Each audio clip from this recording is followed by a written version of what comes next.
All right, hello everyone, and welcome back to another episode of Star Wars Mark of Balance. My name is Mark, and today I'm going to be giving you guys another thoughts episode on Mandalorian Season 3, Episode 2, The Mines of Mandalore. Now, there was a lot of hype coming into this week's episode from all the people that attended the early screenings. They had said that this was the true beginning of Season 3. Coming off last week's premiere, while it was a fun episode, there was a lot of setup that had to be done. They did have to address the elephant in the room that all of these big moments in the Mandalorian storyline were done in a different show completely, the Book of Boba Fett. So I was excited, and I had a lot of expectations coming into this week's episode.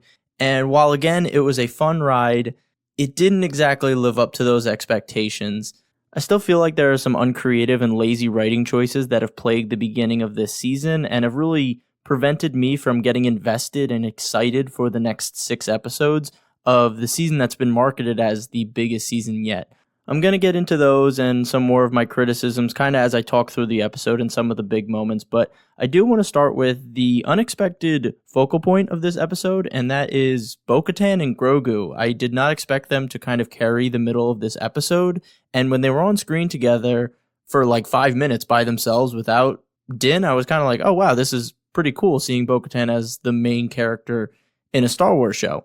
And it was nice to hear a bit more about her backstory. We always had heard Satine's side, and Bo-Katan kind of came in later, and then she had her bit of a redemption, and that was all really nice in the animated Clone Wars. But now we got her side of the story, how she was kind of groomed to be a princess of Mandalore, and maybe how that fed into her resentment of Mandalore itself, that she didn't choose that life, and then she resented her sister because her sister embraced that ruling nature that her family had garnered, and that really adds to why she joined the Death Watch and why she rose the ranks in the Death Watch. So that was really cool to hear about. I don't think we had heard about her father anytime before, but that was a really nice moment when she said that he had died and he was a great man, and then Din instinctively just said this is the way and respected and honored his sacrifice for Mandalore. It was a really cool moment because then Bo-Katan felt that these foundlings and this different clan of Mandalorians,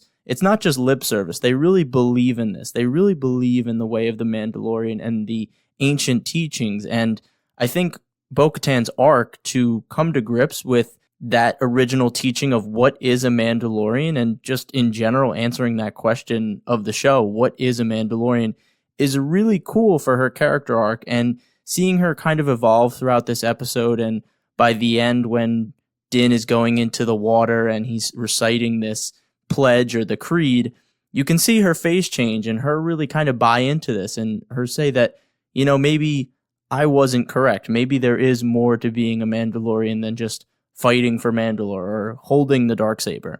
So I'm excited to see where Bo-Katan goes, and her holding the Darksaber was fantastic. She picked that thing up like she was just riding a bike again. She absolutely dismantled that droid-looking thing that kind of looked like one of those destructor droids from Clone Wars. That might be a deep cut, I don't know, but it was cool to see the Darksaber used, well. Not like it's a 50-pound weight, but actually elegant and slicing through everything very easily. So hopefully we see some more Bo-Katan Darksaber content. I'm sure we will. But I do kind of want to back up to the beginning with Bo-Katan, because while at the end of the episode I thought she had a strong presence, in the beginning I was a bit confused, because the minute that Grogu showed up and said we need to help Din, she saw his ship and she essentially said, all right, I'm going to end this once and for all. Maybe I'm interpreting wrong, but I interpreted that as I'm going to go destroy this ship. I'm going to go kill them. I don't know. Maybe I interpreted that wrong. Maybe she was just saying, I don't want anything to do with him. Get out of here. I'm going to tell him off again. But to me, I took that as a threat. Like, I'm going to kill him if he comes back here again. And then she was very supportive, and she was very nurturing to Grogu, even though Grogu kept giving her the side eye and kept growling at her this episode. Grogu was fantastic, but I was very confused about what her intentions were and why she was coming off as like two different people in this same episode.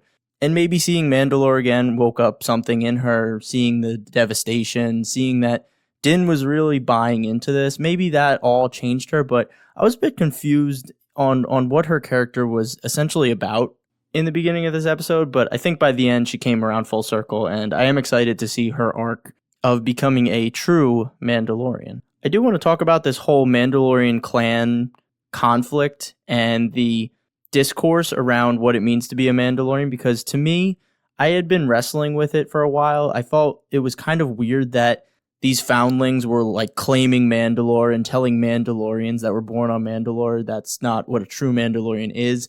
I was like, that's kind of weird that some of these people aren't even from the same sector or even probably the same side of the galaxy, but they're claiming to be like true Mandalorians. Even Din said like, oh, I've never been here before, but we're Mandalorians. I always thought that was kind of odd that they were talking down to people that were born on Mandalore. But then I kind of thought through it a little more, and it kind of reminded me of like a religion. Like you could be Muslim, but maybe you've never been to the holiest places on earth for Muslims.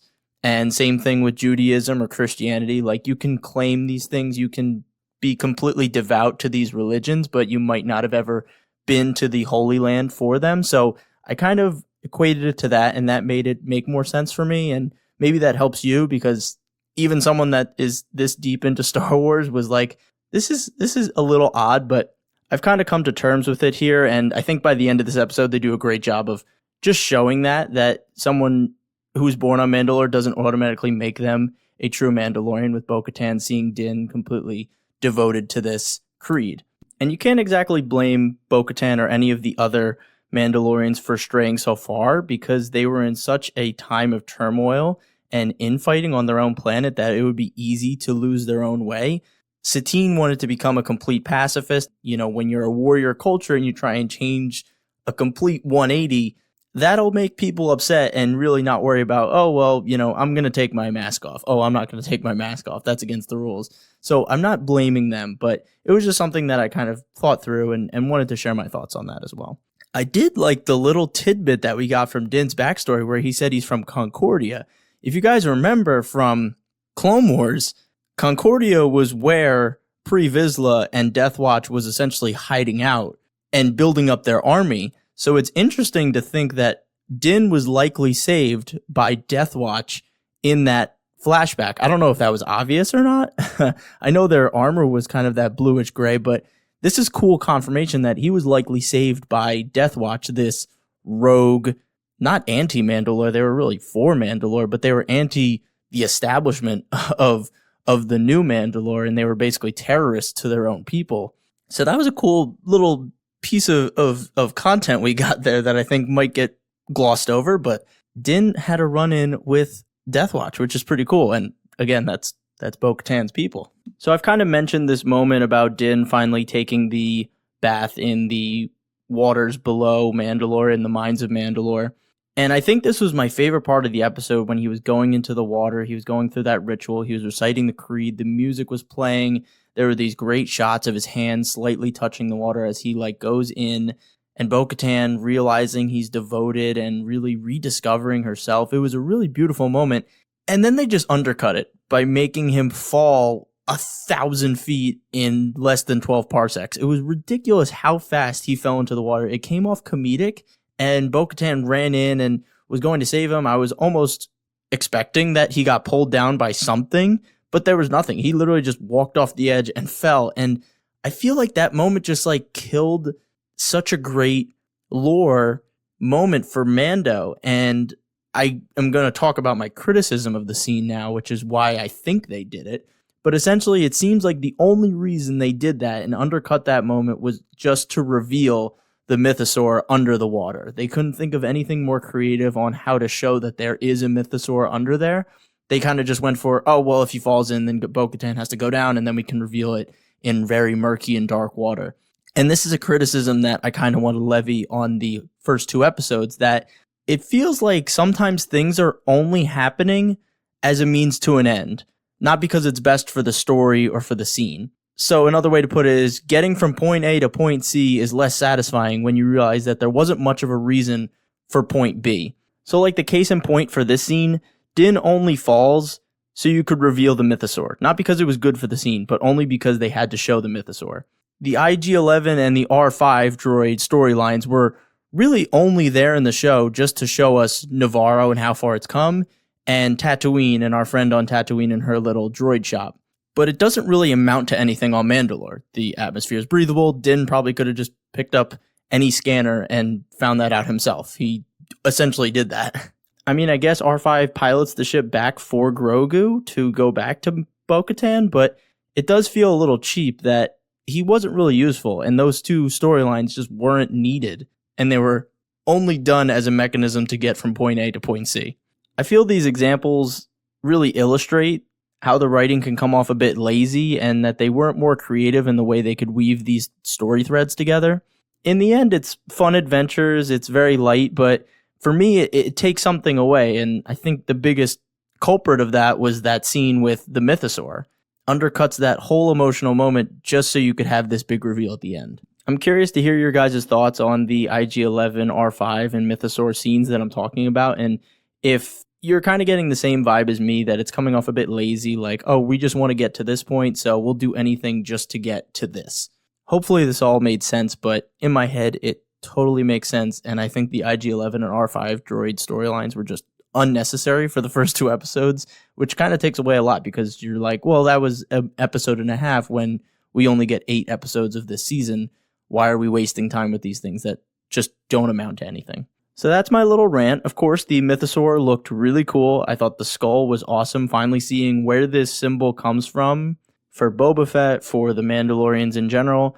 It was a nice piece of mythical lore, and I have no idea where it's going. I saw people on Twitter were freaking out like, oh, it's finally happening, it's finally happening. And personally, I have no idea what the hell a mythosaur actually is. I don't know the lore behind it. I don't know any canon mythology about it other than what they've told us so far. If there's stuff in books or maybe expanded universe, maybe that would help out more, but I've never been exposed to it, so I don't know what people are referring to, but I guess that gets me more hyped that there might be something huge coming with this mythical creature. I have no idea. It seems huge. I don't know what it's eating under there. I don't know how it survived. I don't know if there's more of it, if that's the last one. Is it like Loch Ness Monster? Is that the only mythosaur left, and they're just going to like get it out of the water and then it's going to rule Mandalore for them? Like, I have no idea where this is going, but I guess it's really cool, and I'm excited to see, is someone going to ride it? Is someone going to use it to unite the clans? I don't know. The Darksaber didn't really work, so we'll see.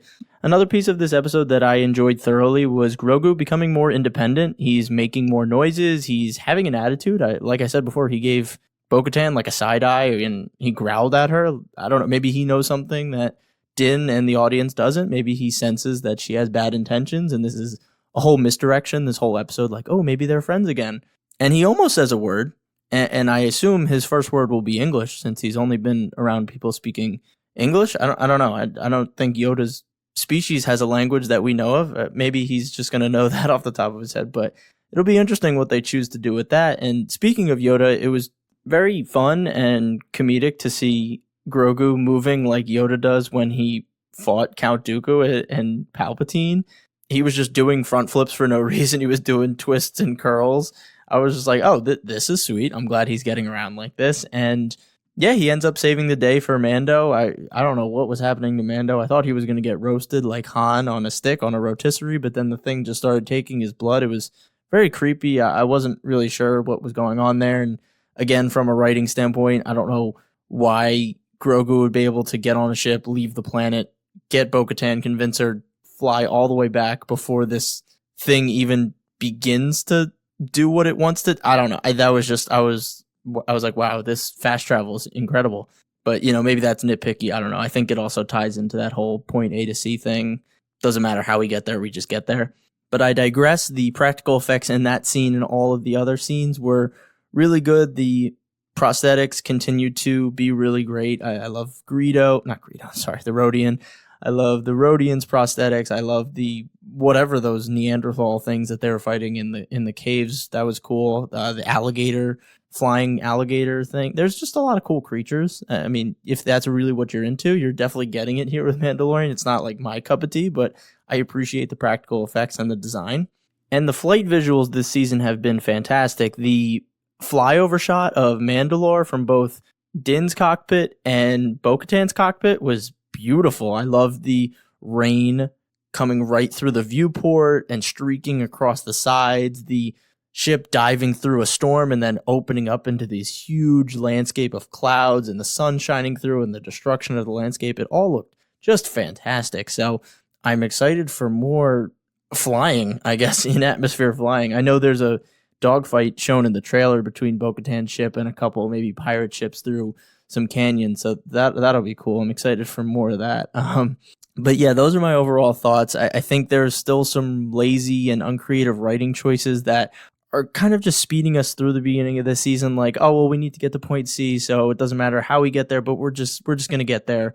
And it doesn't matter if we undercut things or take away from scenes. As long as we get there, that's the point. So I still have some issue with that. I think Bo-Katan's character was a bit wishy-washy this episode. She starts out being very aggressive, and then she becomes very nurturing and supportive. But again, that metamorphosis makes sense because she was on Mandalore. She saw that Din was really devoted to this whole thing, and it's not just lip service.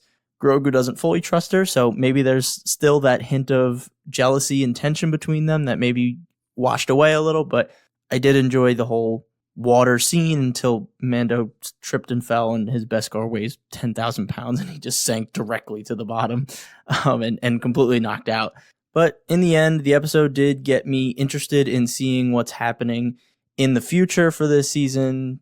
I'm sure there's going to be a lot of great theories out there, so excited to see where this season go. I feel like we've already seen a lot of the stuff in the trailer, so it feels like the rest of the season will be a surprise, which I always love when trailers can mimic that, oh, look at all this stuff that's going to happen this season, but it's really like the first 2 episodes, so that's really exciting.